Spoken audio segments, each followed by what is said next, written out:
Hello बच्चा लोग, क्या हाल चाल, कैसे हैं आप सब।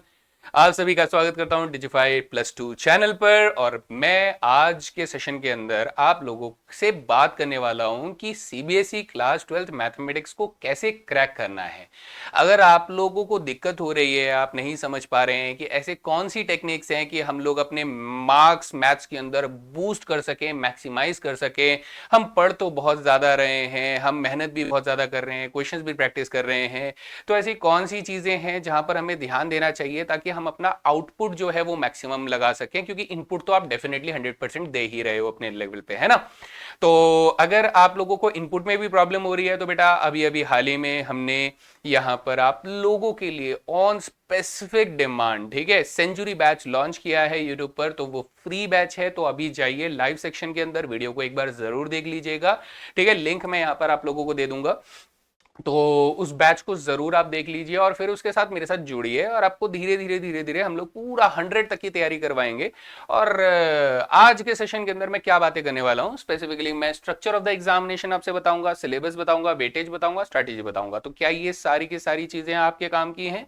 अगर हैं तो बेटा आगे बढ़ जाओ, और अगर नहीं है तो बेटा अगली वीडियो नीचे ही दिख रही होगी, दबा दो, तुम्हारा तो काम ही है घूमते रहना, ठीक है। चलो ओके, सो कोई बात नहीं। हम लोग क्लास 12th ये स्पेसिफिकली डेडिकेटेड है सीबीएसई स्टूडेंट्स के लिए, ठीक है। तो सीबीएसई के जो स्टूडेंट्स हैं उनका सिलेबस काफ़ी अलग है बाकी बोर्ड्स के हिसाब से, तो ये डेडिकेशन के साथ सीबीएसई वालों के लिए है। तो आइए सबसे पहले शुरुआत करते हैं कि हमारा जो एग्जामिनेशन है वो टोटल वेटेज रखता है 100 मार्क्स का, जिसमें बोर्ड्स के लिए आपको कितने मार्क्स दिए जाते हैं? बोर्ड्स के लिए आपको 80 मार्क्स दिए जाते हैं और इंटरनल असेसमेंट में आपको 20 मार्क्स दिए जाते हैं। ये करीब करीब बच्चे के हाथ में होता है कि वो पूरे साल के दौरान जो टेस्ट हुए हैं उसमें कैसा परफॉर्म करता है, या फिर टीचर ने जो एक्टिविटी या प्रोजेक्ट फाइल बनाने के लिए दिया है तो वो उसमें कैसा बनाता है, वाइवा में उसने कैसे अपीयर किया है, उसने सही जवाब दिए ही नहीं दिए, उसका मतलब क्या नॉलेज है, ये बच्चे के हाथ में होता है। हालांकि ये वाले भी बच्चे के हाथ में होता है, लेकिन हम लोग इसकी तैयारी कर सकते हैं, है ना, क्योंकि टेस्ट में अब मान लो कि किसी वजह से आप टेस्ट अपीयर ही नहीं करे तो हो गया काम खराब, है ना। तो ये बोर्ड एग्जाम की 80 मार्क्स की तैयारी तो हम लोग करेंगे, लेकिन अगर आप इसकी तैयारी कर रहे हो तो ऑटोमेटिकली आपको इसकी भी बढ़िया तैयारी होने वाली है, ठीक। ड्यूरेशन जो रहता है वो 3 घंटे का एग्जामिनेशन रहता है मेरे बच्चे, ये मालूम ही है सबको। अब इसमें हमारा 33% इंटरनल चॉइस इन क्वेश्चंस, लेकिन ओवरऑल चॉइस आपको नहीं मिलेगी। कहीं आप सोच रहे हो कि हाँ पूरे क्वेश्चन पेपर में अगर मान लो जितने सवाल आ रहे हैं उनमें से मैं ये क्वेश्चंस अपने हिसाब से कर सकता हूं, नहीं, ऐसा कुछ नहीं है। इंटरनल चॉइस है, हर सेक्शन में इंटरनल चॉइस आपको मिल जाएगी। सेक्शन के अंदर मान लो एक क्वेश्चन है, एक क्वेश्चन में आपको 2 पार्ट मिल जाएंगे, एक और या फिर ये वाला, इनमें से आपको ये कर सकते हो ताकि आपकी फ्लेक्सिबिलिटी बनी रहे। और क्वेश्चंस के टाइप्स कैसे रहते हैं बेटा, कॉग्निटिव लेवल के बेसिस पे ये डिवाइड किए गए हैं, जिसमें 55% आपके रिमेंबरिंग प्लस अंडरस्टैंडिंग के ऊपर रहेंगे, जैसे फॉर्मूले का एप्लीकेशन हो गया, डायरेक्ट डायरेक्ट क्वेश्चंस हो गए, ठीक है। 25% आपका एप्लीकेशन के ऊपर रहेगा, मतलब आप उसे मतलब किस तरीके का एप्लीकेशन उस मैथमेटिक्स का हम लोग करते हैं, चाहे वो हमारे साइंटिफिक वर्ल्ड में देखा जाए या फिर हमारी डेली लाइफ में देखा जाए, तो उस तरीके एप्लीकेशन के ऊपर क्वेश्चंस रहेंगे, ठीक है। और 20% हायर ऑर्डर रहेंगे, जो हम पर आपको अपना दिमाग लगाना पड़ेगा, क्वेश्चंस को थोड़ा अच्छे लेवल पर समझकर उसको सॉल्व करने की कोशिश करनी पड़ेगी। तो ऐसा ये इस तरीके का मेजर डिवीजन किया जाता है क्वेश्चंस के टाइप्स का। तो आगे और डिटेल में जानते हैं कि क्वेश्चंस कैसे रहेंगे। तो सबसे पहले मैं वेटेज के बारे में बात कर लूं, जो सबसे इंपॉर्टेंट बात होता है बच्चा, क्योंकि भाई ढूंढ रहा होता है सबसे ज्यादा मार्क्स वाला चैप्टर, सबसे ज्यादा मार्क्स वाला चैप्टर। सर ऐसा चैप्टर बता दो जो मेरे लिए बहुत जरूरी है, जिसमें मैं ज्यादा से ज्यादा स्कोर कर लूं। तो लो तुम्हारे मतलब की बात आ गई भाई। तो अगर मैं रिलेशन फंक्शंस की बात करूं तो 8 मार्क्स का ये यूनिट रहेगा। सबसे पहला यूनिट है रिलेशंस और फंक्शंस, जिसके अंदर ये सारे के सारे टॉपिक्स रहेंगे। आप लोग देख सकते हैं पढ़ने में बेकार है, मतलब पढ़ने में मजेदार है, यहां मैं पढ़ पढ़ के बताऊंगा तो बहुत बोरिंग हो जाएगा। तो आप लोगों को ये सारा दिख रहा है, मैं एक बार के लिए स्क्रीन भी छोड़ देता हूं, तो पॉज करके आप देख लीजिएगा। ये सारे के सारे टॉपिक सीबीएसई ने मेंशन किए हुए हैं कि भैया आपको ये सारा सिलेबस आपको रिलेशन फंक्शंस के अंदर पढ़ना है। जो पार्ट ओमिटेड हो चुका है वो आपको नहीं पढ़ना है, ठीक है। बहुत क्लियरली मैं बता रहा हूं, जो चीज नहीं लिखी है, कहीं आप बोल रहे हो कि सर जी इसमें इनवर्स फंक्शंस तो लिखा ही नहीं है। अब नहीं लिखा है तो इसका मतलब इनवर्स फंक्शंस आपको नहीं पढ़ना है ना। तो लेटेस्ट एनसीईआरटी के पैटर्न के हिसाब से हम लोग चलेंगे। फिर एलजेब्रा 10 मार्क्स, ये बेटा ये काफी, मतलब पिछले वाला 8 मार्क्स का था, तो यूनिट 2 जो मैट्रिक्स और डिटरमिनेंट्स है, एलजेब्रा वाला पार्ट, उसमें 10 मार्क्स आ रहे हैं, जिसमें ये सारे के सारे टॉपिक्स आपको मैट्रिसेस से पढ़ने हैं। ठीक है, ये आपने स्क्रीनशॉट ले लिया, डन। फिर अगला वाला आप देख सकते हैं जहां पर डिटरमिनेंट्स की बात करें तो ये सारे टॉपिक्स आ रहे हैं, यानी मैट्रिक्स और डिटरमिनेंट्स मिलाकर, दोनों मिलाकर हमारा अलजेब्रा सेक्शन कितने मार्क्स में कवर हो रहा है? 10 मार्क्स में कवर हो रहा है। तो वेटेज इसकी भी अच्छी है, और कंपैरेटिवली अगर मैं बाकी चैप्टर्स के मुकाबले देखूं तो इसके क्वेश्चंस आसान होते हैं। क्लास 12 को अगर पूछा जाए तो बहुत आसानी से वो मैट्रिक्स डिटरमिनेंट्स के क्वेश्चन सॉल्व कर पाते हैं, और उनको फील होता है कि हाँ यार ये तो आसान टाइप ऑफ प्रॉब्लम्स हैं, मतलब बहुत इजीली मार्क्स मिल जाते हैं। तो आप इस पर ध्यान दे सकते हो, अपने 10 मार्क्स पक्के कर सकते हो। ठीक है, यूनिट 3 की तरफ चलते हैं, कैलकुलस, जो ज्यादातर बच्चों के भाई दुखती नस है कि सर जी यहां मत दबाओ, यहां दर्द होता है मेरे को, है ना, बहुत दर्द होता है सर जी। तो कैलकुलस अगर आप लोगों को एकदम क्रीम की तरह समझना है तो बेटा प्लीज आप मेरे पास आइए, मैं आपको बताऊंगा कि कैलकुलस कैसे पढ़ा जाता है और कैलकुलस कैसे सॉल्व किया जाता है। ठीक है, तो कैलकुलस जो कि सबसे ज्यादा वेटेज है बेटा 35 मार्क्स, ये अच्छा खासा गेम बदल देगा। मतलब अगर मैं बात करूं 80 मार्क्स का तो बोर्ड का एग्जामिनेशन थ्योरी वाला होने वाला है, जिसमें 35 मार्क्स अकेला ये लेकर चल रहा, तो ऑलमोस्ट बेटा आपका 45% वेटेज ये ही रख रहा है ना, 50% से थोड़ा सा कम वेटेज ये रख रहा है, जिसमें कॉन्टिन्यूटी एंड डिफरेंशियबिलिटी आ जाता है, एप्लीकेशन ऑफ डेरिवेटिव्स आ जाता है, फिर उसके बाद इंटीग्रल्स आ जाता है। इंटीग्रल्स में देखो ये स्पेसिफिक इंटीग्रेशंस आपको डेडिकेटेडली बताई गई कि ये वाले इंटीग्रेशन पर ज्यादा ध्यान दीजिएगा, बाकी जो भी मेथड्स हैं वो भी बताए गए हैं। डेफिनेट इंटीग्रेशन की बेसिक प्रॉपर्टीज आने वाली हैं, ठीक है, डेफिनेट इंटीग्रेशन का कैलकुलेशन आने वाला है। फिर उसके बाद कैलकुलस में हमारे पास एप्लीकेशन ऑफ इंटीग्रेशन आ जाता है, जहां एरिया अंडर द कर्व्स आ जाएंगे, basically specially line, circle, parabola, Ellipsis जैसे आएंगे। बहुत ज्यादा कॉम्प्लेक्स वाले क्वेश्चंस नहीं है, वो पहले आया करते थे लेकिन अब वो ओमिट कर दिया गया है, राइट। फिर डिफरेंशियल इक्वेशन की बात करें तो डेफिनेशन, ये सारी चीजें आप लोगों को देखने को मिलेंगी, जिसमें खासकर linear type of differential equation को सॉल्व करने के बारे में बताया गया कि आपको linear type of differential equation solve करने हैं। तो ये हमारा कैलकुलस वाला पार्ट हो गया। 35 मार्क्स बहुत इंपॉर्टेंट, आपका प्राइम फोकस यहीं पर होना चाहिए, राइट। चलिए नेक्स्ट हम लोग बात करते हैं, अगला यूनिट हमारे पास आ जाता है वेक्टर एंड 3D ज्योमेट्री, जो कि ज्योमेट्री से रिलेटेड एक कॉन्सेप्ट होता है। तो वेक्टर्स ये मिलाकर 14 मार्क्स, मतलब भाऊ यहाँ पे भी मार्क्स बहुत है, ध्यान देने का। ठीक है, 14 मार्क्स कम नहीं होते बेटा। और कई बच्चों को ये थोड़ा आसानी भी लगता है, आसानी से समझ में आता है, लेकिन कई बच्चों को ये भी परेशान करता है। तो अगर आप सेकंड टाइप ऑफ बच्चे में से हैं कि सर जी हमको परेशान करता है, तो फिर से मेरी शरण में आ जाओ भैया, ज्ञान प्राप्ति मिल जाएगी तुम लोगों को कि 3D और वेक्टर्स पढ़े कैसे जाते हैं। ठीक है, तो ये सारे टॉपिक्स आप लोगों को 3D और वेक्टर्स के अंदर पढ़ना है लेटेस्ट सीबीएसई पैटर्न के हिसाब से। अगला यूनिट है 5 मार्क्स, लीनियर प्रोग्रामिंग, आसान है, इजीली सॉल्व हो जाता है। डायग्राम बनाने होते हैं, ग्राफ पेपर पर शेडिंग कर कुरा के ऑप्टिमाइजेशन वाले प्रॉब्लम्स होते हैं, थोड़े से वर्ड प्रॉब्लम्स होते हैं, जिनकी अंग्रेजी कमजोर होती है उनको थोड़ी दिक्कत ज्यादा होती है, लेकिन आसान है, बहुत आसान है। 5 मार्क का क्वेश्चन यहाँ पर आप लोगों को बन जाता है। ठीक है, नेक्स्ट हमारे पास आखिरी यूनिट आता है प्रोबेबिलिटी, 8 मार्क्स। पहले थोड़ा ज्यादा वेटेज हुआ करता था प्रोबेबिलिटी का, लेकिन अभी थोड़ा सा कम कर दिया गया है, तो क्योंकि टॉपिक्स भी थोड़े कम कर दिए गए हैं, जिसमें condition probability, multiplication theorem, independent events, probability based theorem आ रहा है। तो बायनोमियल प्रोबेबिलिटी डिस्ट्रीब्यूशन तो चलता बना है भाई, कोई पूछ ही नहीं रहा बेचारे को। ठीक है, कोई बात नहीं, लेकिन अपने लिए इतना भी बहुत है, और ये प्रोबेबिलिटी बहुत आसान है। और अगर आपको सीखना है तो बिल्कुल बारीक से, बिल्कुल 0 से लेके 100 तक ले जाने की कोशिश करेंगे, और पूरी तरीके से आपको समझ में आएगा, और कंप्लीट एनसीईआरटी हम लोग से डिस्कस करेंगे। तो ये वेटेज का डिस्ट्रीब्यूशन तो आपको समझ में आ गया भाई, है ना। सबसे ज्यादा वेटेज कौन है हमारा? सबसे ज्यादा वेटेज है हमारा कैलकुलस का। उसके बाद हमारा कौन सा सबसे ज्यादा वेटेज रख रहा है? Vectors and 3D geometry. तो इन पर ज्यादा ध्यान देना, है ना, ज्यादा ध्यान देना। फिर हमारे पास अलजेब्रा वाला पार्ट आ रहा है, मैट्रिक्स डिटरमिनेंट्स 10 मार्क्स के साथ। फिर उसके बाद 8 मार्क्स के साथ कौन आ रहा है? रिलेशन फंक्शंस आ रहा है ना, तो इन पर ज्यादा ध्यान दीजिएगा। चलिए अब इंटरनल असेसमेंट की बात करें तो ये मार्क्स कैसे कैसे डिस्ट्रीब्यूटेड होते हैं बेटा। 20 मार्क्स का इंटरनल असेसमेंट का रहेगा, ठीक है, जिसके अंदर हमारे पीरियोडिक टेस्ट रहेंगे 10 मार्क्स के, बेस्ट 2 आउट ऑफ 3 ले लिया जाएगा। अब बेटा डिपेंड करता है कि पूरे साल के अंदर बहुत सारे टेस्ट होते हैं, क्योंकि अलग अलग स्कूल में अलग अलग नियम चलते हैं, लेकिन 3 हमारे प्राइम टेस्ट होते हैं, ठीक है। उनमें से 2 टेस्ट में जो आपके बेस्ट मार्क्स आएंगे उनको इंटरनल असेसमेंट में कंसिडर किया जाएगा, और उस बेसिस पे आपका ग्रेड तैयार होगा। और मैथमेटिक्स में आपको एक्टिविटी फाइल मिलेगी, प्रोजेक्ट वर्क मिलेगा, तो वो आप तैयार करोगे, ठीक है। तो इस तरीके का कुछ आपको प्रोजेक्ट फाइल मिलेगा, तो आपको उसके ऊपर काम करना है बेटा। अगर आपको ये 5 से 6 मार्क्स इसमें रहेंगे, थोड़ा ऊपर नीचे कर सकते हैं, तो अगर आपको ये वाले मार्क्स, वैसे तो बेटा देखो फ्री के होते हैं, अगर आप मन से थोड़ा सा मेहनत करके अगर आप प्रोजेक्ट फाइल बना लोगे या जो भी एक्टिविटी आपको दी गई है, तो ये 5-6 मार्क्स आपको बहुत ज्यादा एफर्ट नहीं लगाने पड़ेंगे, आराम से बन जाते हैं। तो आप किसी अपने बड़े की हेल्प ले सकते हो, या फिर आप फाइनली मेरे को बता सकते हो कि सर मेरे को ये मिला है तो मैं आपको आइडिया दे दूंगा।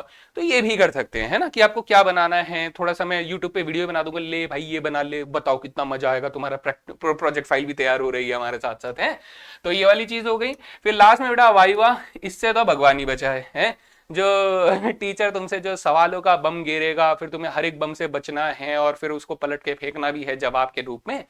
तो ये बेटा ये तुम्हारे हाथ में होता है। अब तुम्हारे दिमाग में क्या बातें घूम रही हैं, तुम क्या चीज कितनी बेहतर तरीके से समझते हो। क्योंकि जनरली मैंने बच्चे को देखा है कि बच्चा सिर्फ सोल्यूशन देख के रट्टा मार लेता है कि इसके बाद ये आने वाला है, इसके बाद ये आने वाला है, लेकिन जब वाइवा में उससे सवाल पूछा जाता है कि ये क्यों होता है, ये किस लिए होता है, तब वो गाता उड़ता ही फिरूं, तब वो वही गाने निकल रहे होते हैं उसके दिमाग में, क्योंकि जवाब तो आता नहीं है ना। तो इसलिए मेरा मानना ये है कि भाई अगर आप कॉन्सेप्चुअली स्ट्रांग है तो आपका वाइवा में ये 4 से 5 मार्क्स आपके मजबूत होते हैं। तो मैं ये सिर्फ ये नहीं कहता कि बेटा आप लोगों को सिर्फ थ्योरी पढ़ते रहना है, कॉन्सेप्चुअली स्ट्रांग होना जरूरी है, क्योंकि ये 20 मार्क्स भी आपको उतना ही इंपॉर्टेंट है जितना आप वो 80 मार्क्स इंपॉर्टेंट समझते हैं, ठीक है। अगर आपको 100 को टारगेट करना है, 90 प्लस टारगेट करना है, तो आपको ये तो सोचना ही पड़ेगा ना, क्योंकि ये भी तो इंपॉर्टेंट मार्क्स है ना यार। ये अगर मिस हो गए तो फिर कैसे ला पाओगे 80 से ऊपर, नहीं ला पाओगे। ले आओ थ्योरी में पूरे मार्क्स, यहाँ पर कुछ नहीं ला पाओगे तो फिर सब बेकार हो जाएगा। तो इसलिए ये भी उतना ही जरूरी है ना। चलिए, अब अगर मैं रीसेंट चेंजेस एंड अपडेट्स की बात करूं कि क्या, कई बार बच्चे जो है ना डाउट में रहते हैं कि सर क्या पढ़े हैं, क्या ओमिट हो गया, क्या नहीं हुआ है। तो ऑफिशियल सिलेबस अपडेट पे 6 यूनिट्स हैं जैसा कि मैंने आपको गिनवाया, लेकिन emphasis also competency based questions पर ज्यादा है। कॉम्पिटेंसी बेस्ड मतलब अब धीरे धीरे क्या हो रहा है कि बहुत ज्यादा थ्योरेटिकल आंसर्स की तरफ नहीं, कॉम्पिटेंसी बेस्ड मतलब एमसीक्यूज की तरफ ज्यादा ध्यान दिया जा रहा है, क्या, ताकि बच्चे की नॉलेज टेस्टिंग ज्यादा हो, ना कि उसके रटने की क्षमता पर टेस्टिंग हो। ये बात समझ रहे हैं आप, क्योंकि आगे जाकर आपको चाहे जेई का एग्जाम देना हो, चाहे डिफेंस का एग्जाम देना हो, या फिर कोई भी कॉम्पिटिटिव एग्जाम देना हो, तो आपको एमसीक्यू सॉल्व करने हैं। आपको तो कोई बोल ही नहीं रहा कि नहीं भाई मेरे को तो पूरा सॉल्यूशन लिख कर दे, तेरे को तो थीसिस लिखना है, नहीं लिखना है। तो सीबीएसई ने ये सोचा कि भाई बच्चे को जब आगे जाके कंपटीशन ही अपीयर करना है, तो क्यों ना उसे 12वीं क्लास में ही तैयार किया जाए कंपटीशन के लिए। तो इसलिए कॉम्पिटेंसी बेस्ड क्वेश्चंस पर अब धीरे धीरे फोकस ज्यादा किया जा रहा है, ताकि आप लोगों की एनालिटिकल थिंकिंग पर काम किया जा सके, ना कि सिर्फ थ्योरेटिकल थिंकिंग पर काम करें, है ना, राइट। चॉइस पैटर्न की अगर हम लोग बात करें तो ओवरऑल चॉइस हटा दी गई है, अब सिर्फ इंटरनल चॉइस है, जो कि मैंने थोड़ी देर पहले भी बताया कि सिर्फ सेक्शन के अंदर कोई ऐसा क्वेश्चन होगा जिसमें मल्टीपल, आपको एक जो ऊपर को होगा एक नीचे होगा, तो आप उनमें से कोई एक क्वेश्चन कर सकते हो।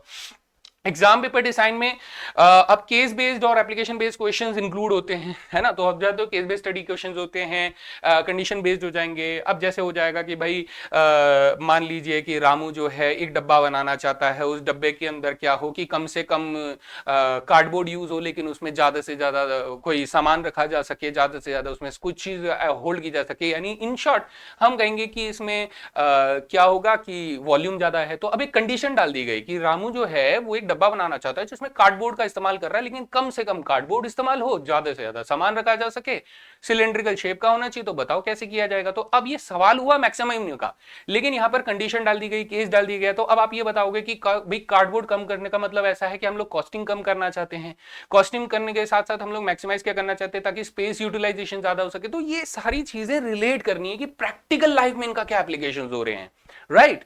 तो इस पर ज्यादा फोकस किया जा रहा है, इन पर भी क्वेश्चन सब इंक्लूड करे जाते हैं। Digital evaluation on screen marking है, इसलिए बेटा स्टेप मार्किंग में ज्यादा आसानी से नीट प्रेजेंटेशन करोगे तो ज्यादा आसान रहेगा आप लोगों के लिए स्कोर कर पाना, ठीक है। और जल्दी आप लोगों का इस बार रिजल्ट आना शुरू हो जाता है इस वजह से।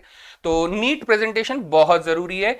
अब जो कीड़े मारेगा बेटा उसको कीड़े ही मिलेंगे, ठीक है। तो कीड़े नहीं मारने हैं, प्रैक्टिस करो कि साफ साफ लिखो, ज्यादा काटापीटी मत करो, कैलकुलेशन पर ज्यादा ध्यान दो कि हमारा कैलकुलेशन ज्यादा से ज्यादा सटीक कैलकुलेशन हो, ठीक है।